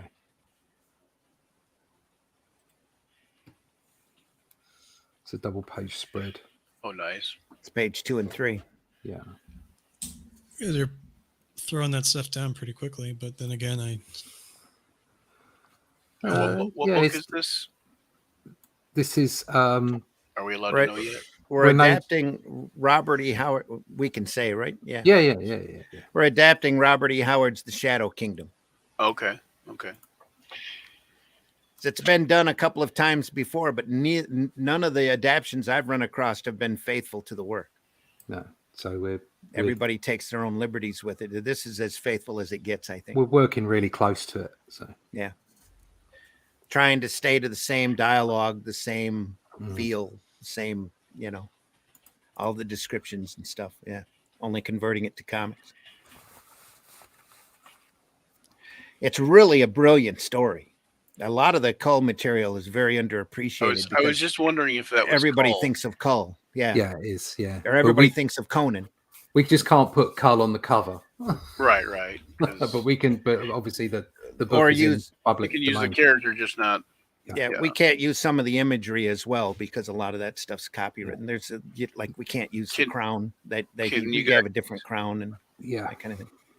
Can I mean, I don't know. Like most of Howard's stuff is kind of in the public domain now, or A lot of it is, not all of it though. Yeah, But you what have I to was be really I was careful. wondering about the Cormac and McArt stuff. Anybody know about that? It really all depends upon the publication date of the story. Okay. Because they were Because published in the 60s, weren't they? Which yeah, yeah. well, a lot of that stuff was posthumously after Yeah. Howard passed, but they went through just like Edgar Rice Burroughs. It's the same way. There's a lot of Edgar Rice Burroughs material that's in way in public domain, and a lot of stuff that definitely isn't. And you have to be careful because that is the estate is very cautious about what they you know what they have. They're very litigious. Yeah. But the first 3 books are completely public domain. Or The first three stories and first a 3 poem stories, of which is Cull what are in public we're domain. doing. Yeah. So we're going to Has go ever- for 2 books with Yeah. the 3 stories, and then we'll put the 2 books together and make a larger black and white of it. This story is the first one, though. This is the first sword and sorcery story. It's the first story of its type that Howard wrote. And there's a lot more Howard in this story than what's in a lot of the other stories. Isn't this famed as being the first sword and sorcery story? It's claimed as being the first American sword and sorcery story, You the guys- one that really started the genre. So You guys that's our advertising campaign. You guys ever read anything? You guys ever read anything about like Robert Howard's methodology for writing? No. Yeah, it's not like the movie. If you've seen Whole Wide World, he sat in his room. His house is still preserved as a museum. Well, he So he used to there was sit an in a back room and typewrite and be speaking the parts and speaking Right, the dialogue out loud in order for it to make Yep. sense. Yeah. and he said in an article that it was as if like Cole were speaking to him, telling him this story or Yeah. whatever, or Conan was over his shoulder telling him this story about what happened, and when he was writing it. That's he kind of He kind of created stuff like that, Conan out of his frustration from getting so much Cull material rejected. right. And he in fact, the first Conan story is a reworking of a Cull story that they wouldn't print in Weird Tales, even though I think the Cull, which they printed later, it was by this Axe I Rule, was the story that I just love. I think that story is amazing. But the Phoenix and the Sword story that he wrote off of that for Conan, that was the first Conan story, has Conan as king of Aquilona, and is literally a reworking of that story, and it takes out a lot of the heart and a lot of the soap opera element that was in by this axe, because there's a whole subplot in there where a couple of people in different caste systems want to get married, and Cull's told that he can't approve that because they're different caste systems, and that Right. and by the end of the story, he's decided that the two of them love each other, and screw it all, I'm king. You want it, and I can go around and change the rules that aren't I right, can do what I And like. and I'm changing that one. So screw you, and if you want to argue with me, I got an axe. Yeah. You can come and talk to me about it. We'll talk about it. It is good stuff, and That's great. fun to Yeah. draw. It really is. Yeah, It's I just wonderful. thought it was interesting, like with that like I always think it's interesting to hear how people like come up with different ideas and stuff. But I just thought it was interesting that he had said that it was like they were in the room with him, telling him these stories when he was going to write them down, and now that you've told me that he would speak it out or whatever. Yeah. I'm like, wow, he's almost like he's having a conversation back and forth with Yeah. this Definitely. entity who's not necessarily really there, but just really cool, like He was a voracious reader and knew the history front and back around that period. He was especially in love with the Picts because he used a lot of Picts and Bran MacMorn and Cormac and that kind of stuff, Yep. which he wrote. Some of that stuff he wrote in between or after Cull. But there's a Worms of Earth by Bran MacMorn, which would make an incredible adult graphic novel. Because he ends up running across an old witch that, in order to get his way, what he needs done from the witch, he has to screw her. Which they used in the first Conan film, didn't they? Conan the Barbarian. Kind of, yeah. They Well, kind of- the they Conan put movies that kind of massacred all of the material. They went through and cherry picked what they want. Yeah. Thulsa Doom is in the first Conan Yeah. movie, and that's actually a wizard from Cull. From Cole. Yeah, that's Yeah. right. Yeah. So But if you go through and read the material, I think, in my opinion, there's a lot more Howard in Cull than there is in Conan. Conan is kind of more of a jaded Howard, where it's like women, the speech that Schwarzenegger gives about hearing the lamentations of their women, and that's almost an exaggeration of Cull. Cull's sitting here and he's overthinking himself. He's daydreaming. He's putting pieces together. And this story also is the first recognized story that starts the urban legends of shape-shifting reptilians. Lizard people. Lizard people. Lizard people. So he's there are a couple of times in the story he's asking himself, am I the real Cull? And he's having these deep philosophical discussions with himself. And that's really rough to do in a comic.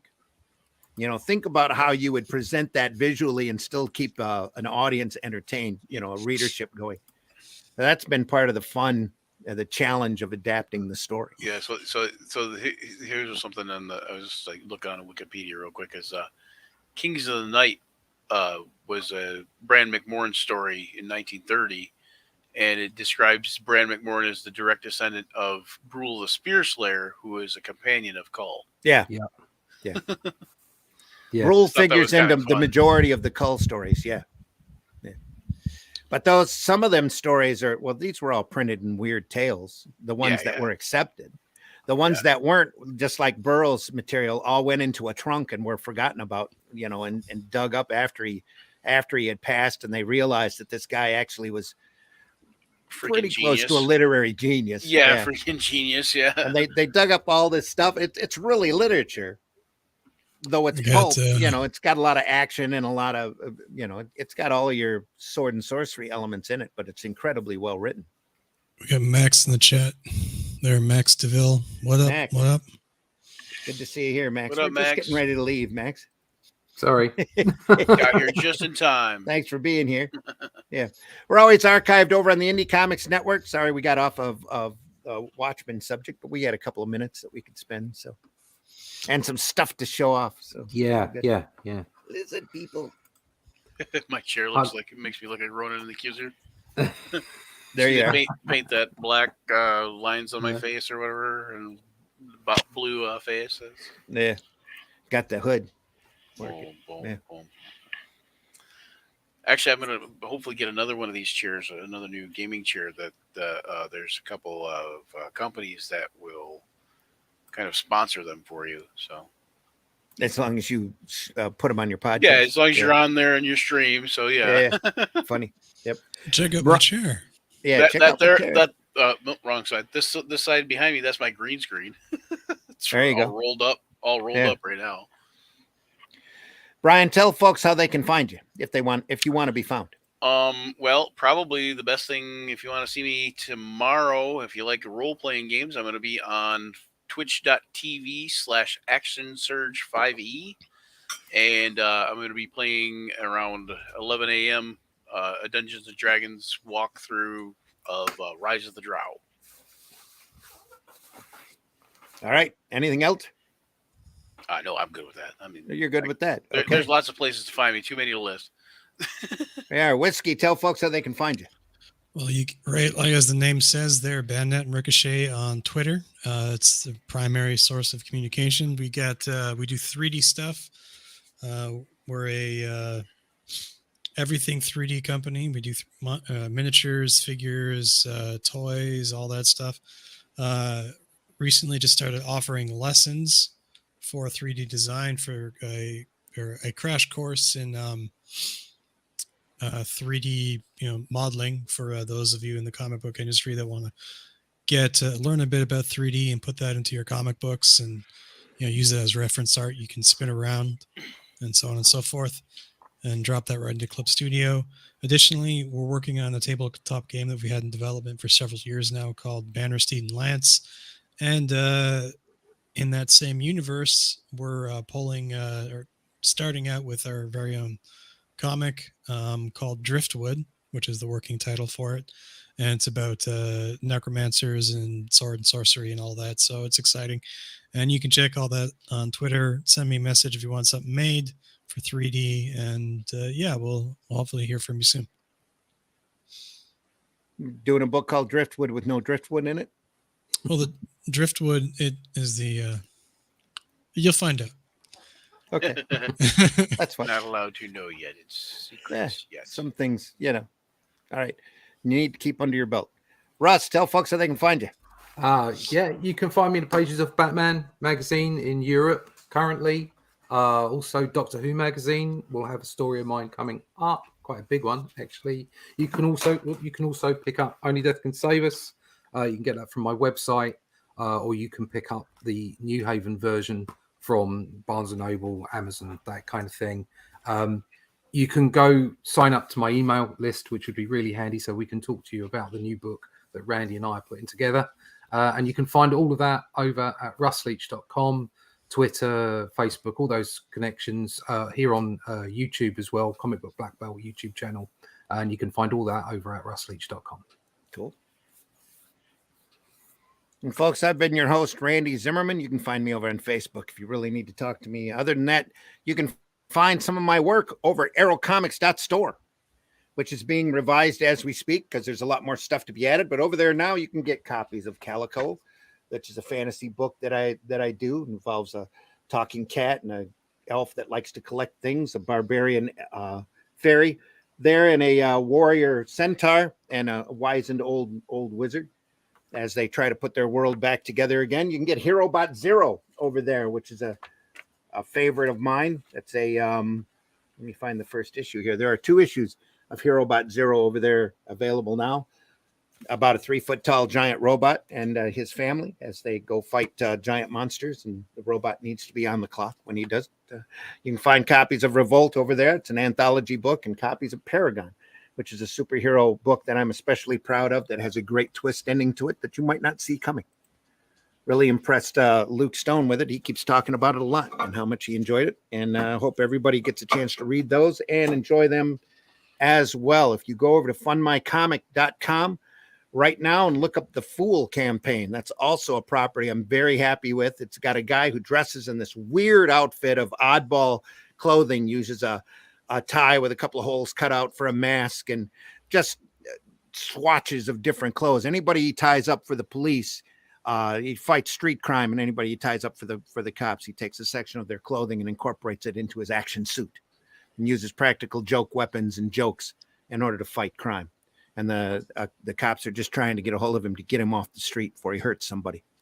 But he seems to have an incredible sense of luck and a great sense of justice. So it's a great fun book, fun superhero action. That's The Fool over on fundmycomic.com. Right now, it's only going to be up there for a few more weeks until that print file is done. Then we're going to take that. We'll take that off and get ready for the next Arrow comic. There are a couple other Arrow comic campaigns over there. I can't recommend to you enough. Soul Tack is still open over there, which is a great story. If you like old style Star Wars, old style Star Wars, it's a roughneck Han Solo type character working his way through a galaxy. A crazier galaxy far, far away. There's also AR-13L available over there, the Little Mermaid, which is about to break 10,000 on the campaign, which is a girl and a mermaid and a gun, and her crab companion that has a knife attached to one of his claws called Stabastion, as they go through and go through a few adventures. It's a lot of fun. Once you see it, you're going to know you're going to want it. Because or Stabby Crabby, as he's known to his Crabby. friends. Yeah. Yep. Also, there's a few other campaigns over at Fun. There's a lot of other campaigns over at Fund My Comics that can't recommend to you highly enough. Bronze Star is over there. There's a couple of them that are in the high, almost breaking 10,000. That you need to look at everything over there. There's a few second chance campaigns, like for Dave Brink's Genuine Comics Perfect 10. Go over there and take a look. Fundmycomic.com. You'll be amazed at the quality. You'll want to buy in, and it's a great platform for you to do your crowdfunding campaigns off of. So take a look at that. Make sure you hit that like and subscribe button, folks. We know you're out there even after we're done here. If you're watching us later in the day, and we don't blame you for sleeping in. If you're watching us later in the day, hit that like and subscribe button as well. Make sure you leave a note in the comments. Tell us what more you want us to look over. Next week, we'll be here at 5 a.m. Friday morning. We'll be going over Watchmen issue 7. Issue 7. So we'll be looking forward to that. And then on Sundays, we also do the Sunday Funnies at 9 a.m. where we talk about the stuff that inspires us, the things that we love about this business, and stuff like that. I never know exactly what we're going to talk about on Sunday, but we'll come up with some sort of topic and we'll try to stick to it, which means that we'll be talking about everything but that. So it's all good. We wish you the best. We hope you have a great weekend. Be careful out there. Make sure you leave this industry in better shape than what you found it. Please buy independent and alternative comics, especially ours. Visit that retailer and take a look at those boxes, especially close to the floor with the dust on them. There's a lot of great gems in there and a lot of great reading out there waiting to be discovered. If you love comics, tell people you love comics. Word of mouth is our best form of marketing. So go out there and don't be afraid. Comics aren't for kids anymore, just for kids. And if you want comics for kids, buy them a copy of The Cool Cat Comic Club by Dave Pilkey. Scholastic. You can find that at any of your large box stores. Well worth the effort, even though it looks like it was drawn by a fifth grader. Still a great book. I love Dogman too. Dogman's really good. Yeah. Cool Cat Comic Club, though, is amazing because it works off of the idea that everybody can do comics. Everybody needs to do comics. It's a great form of self-expression. And there's really nothing like it. That's why we're here. That's why we love doing this. That's why we love talking about the art form. So thanks for listening, folks. We'll go off with a couple of bumps, or we'll go out with a couple of bumps, I should say. I'm not going to go off, but total concentration. Total concentration. That's what it takes. Be on the lookout. Our next, let's see, do I have an example here of our next Arrow book? Oh, there's that.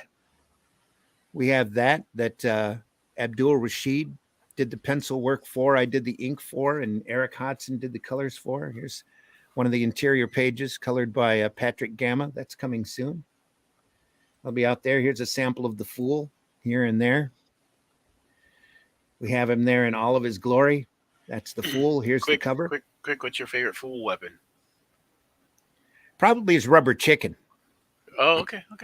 I'm going to end up getting one of those. He's got one of these days. I haven't drawn it in the book yet, but the next story I do, he's going to grab it and squeeze it, and his eyes are going to. So does he bulge choke out people with that? He smacks him. I like grabs it by the neck and does that. Gotta weight it in a brick with a brick. I know, but I like the paddle ball. Like paddle ball's fun. Yeah. You know those scenes with the or like those art pieces with the baseball, and they hit the baseball and it's got a face on it. Mm-hmm. Right. It's right. You should do that with the chicken. One of the slapping them with and then the eyes bulge and the face kind of moves. Well, we have a big restaurant up here that I should have bought one when I was up there and saw it just to have it, but it's got a goofy look on the chicken's face. That would be really cool just to show around here as a prop. But there he's all loaded up here. His yo-yo, he's probably the most lethal with the yo-yo. Yeah. So really. And the paddle ball is more for a distraction. I was gonna say hilariously non-lethal, but it's just like the paddle ball to me is the equivalent of when Bugs Bunny goes up and kisses somebody. Yeah, exactly. What the heck just happened? But that yo-yo can actually hurt. On the right hand. So speaking of Archie comics, here's the most famous Archie, the most rarest of all Archie comics is a Betty and Me because of the cover.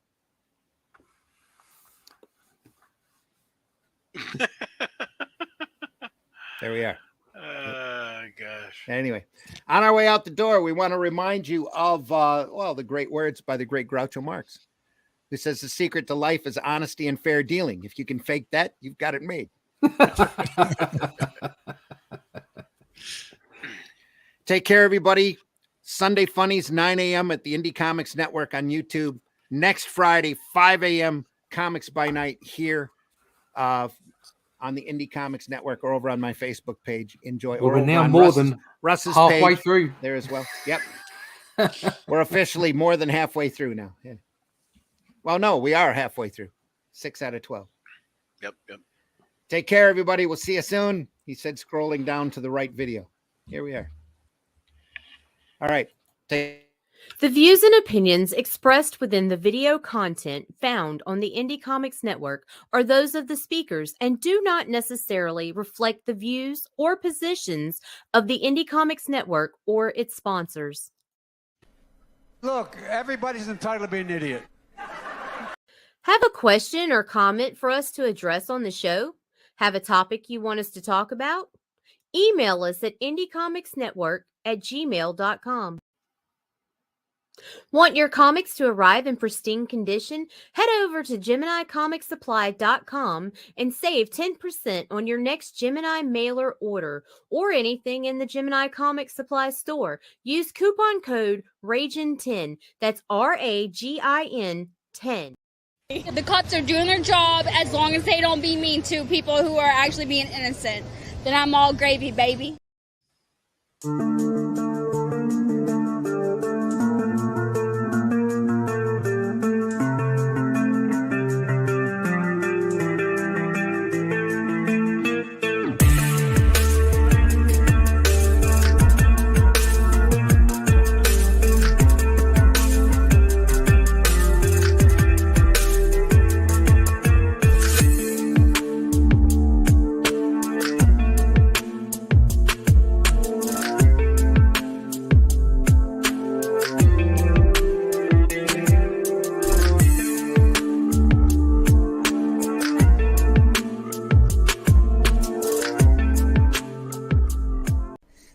Do you draw the Flintstones naked?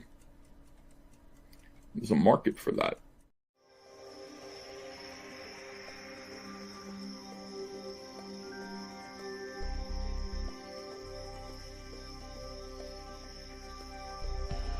What was that?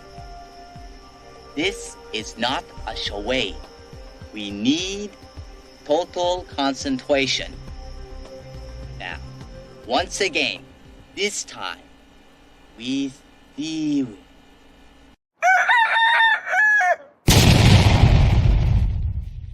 A bullshit?